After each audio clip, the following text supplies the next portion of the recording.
Saya Gio dari Muslim. Dari tadi kan Bapak Pendeta suka bawa-bawa sejarah nih. Sepertinya Bapak tahu banget tentang sejarah. Nah, bisa tolong Pak disebutkan, ini agak melenceng dari topik boleh ya? Kak, moderator. Boleh? Topik kita, Oh, itu topik kita, di luar topik nggak boleh? bawa keluar nanti semua bisa bawa tanya kemana-mana kita lari. Oke, kalau buat topik tadi kan sempat Bapak Pendeta kasih lihat di slide Kisah Para Rasul 2:32 TB. Yesus inilah yang dibangkitkan Allah.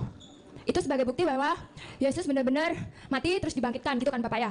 Saya mau tanya, kalau Tuhan itu maha kuasa, kenapa Yesus dibangkitkan? Harusnya kan bangkit sendiri.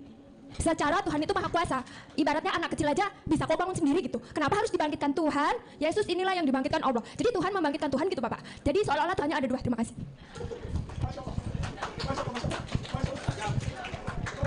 Ya. La ilaha illallah Muhammadun Rasulullah alaihi salatullah wa alihi wal ahibba.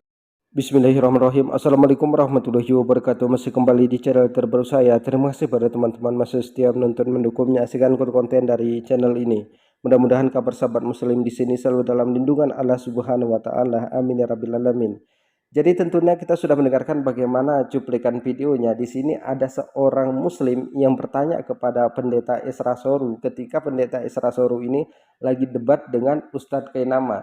Jadi pertanyaannya itu adalah, jika Yesus itu adalah Tuhan, kemudian Tuhan itu punya kuasa, kenapa harus dibangkitkan? Kan Tuhan itu yang maha kuasa, tapi kenapa harus dibangkitkan? Kenapa tidak bangkit sendiri? Nah, jadi pertanyaan ini cukup menarik, namun bagaimana dengan jawabannya? Apakah jawabannya itu menarik dan masuk akal?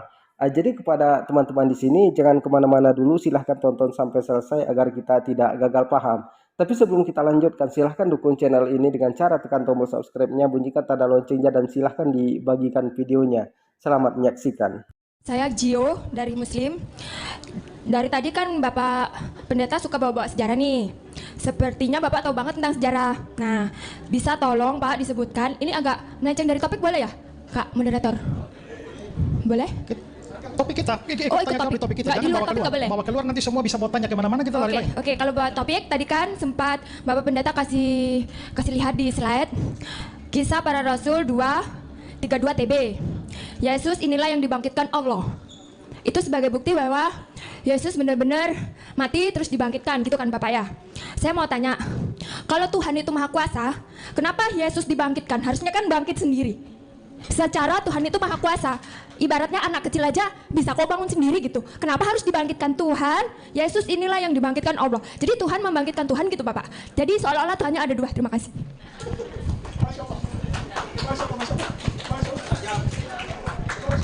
Ya.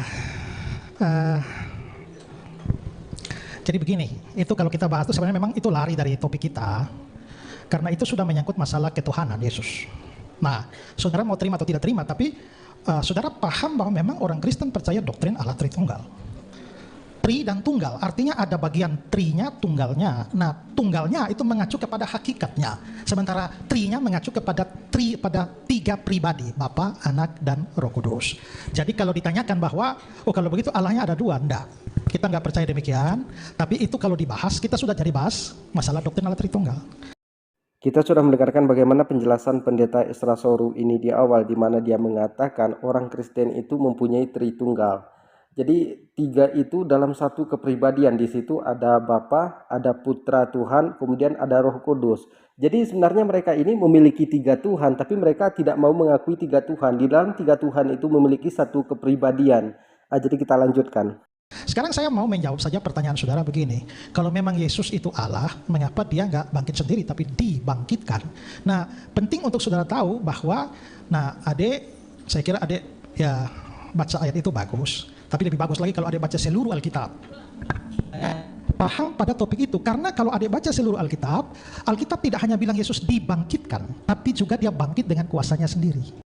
Jadi ini memang sudah menjadi kebiasaan dari Pendeta Esra Soru ini ya, dimana kalau orang bertanya kepada Pendeta Esra Soru ini, malah Pendeta Esra Soru ini menyuruh orang membaca seluruh ayat Alkitab. Kemudian dia mengatakan bahwa di dalam Alkitab itu ada ayat di mana Yesus itu bangkit dengan kuasanya, dengan sendirinya. Kalau memang ada ayatnya kan tinggal tunjukkan ayatnya ini, ayatnya di pasal sekian. Jadi orang pun mudah. Jadi pendeta Isra Soru ini terlalu bertili-tili waktu untuk menjelaskannya. Kita lanjutkan.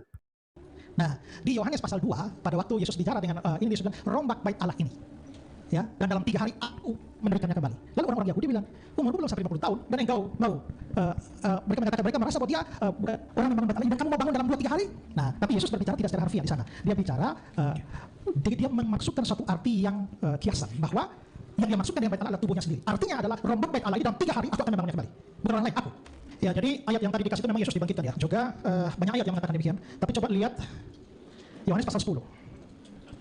Mulai ayat yang ke-17 ya, 17, 18. Yohanes 10, 17, 18. Bapa mengasihi aku, oleh karena aku memberikan nyawaku, memberi nyawa dan mati kan, untuk menerimanya kembali.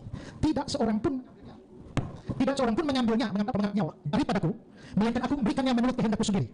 Aku berkuasa memberikannya, itu memberikan nyawa, dan berkuasa mengambilnya kembali. Jadi Yesus menyatakan bahwa ini menunjukkan Yesus memang bangkit dengan kuasanya sendiri. Lalu Roma 1 ayat yang keempat.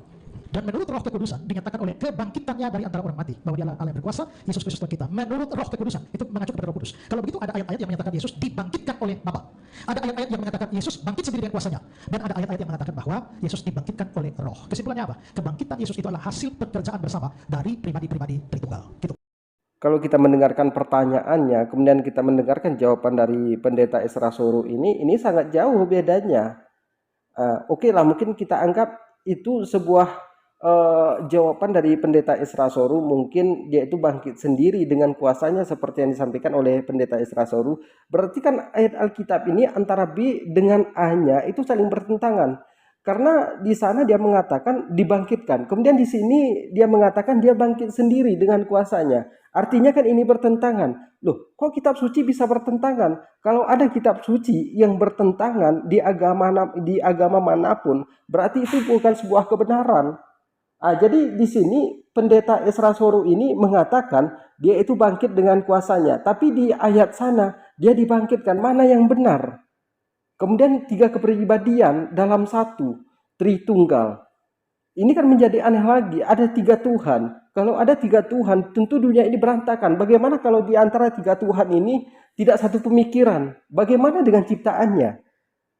Jadi itu yang harus kita pahami. Kita itu jangan hanya melihat dasarnya saja, tapi ketika kita menyelam, loh kok ikannya beda dengan apa yang kita inginkan. Jadi kepada teman-teman di sini, 3 Tuhan, kalau Tuhan ini seandainya di antara 3 ini tidak satu pemikiran, bagaimana dengan ciptaannya? Bagaimana kalau mereka itu berebut tahta? Berebut kekuasaan, apa yang akan terjadi? Jadi kepada teman-teman di sini mungkin cukup sekian, semoga ada manfaatnya. Assalamualaikum warahmatullahi wabarakatuh.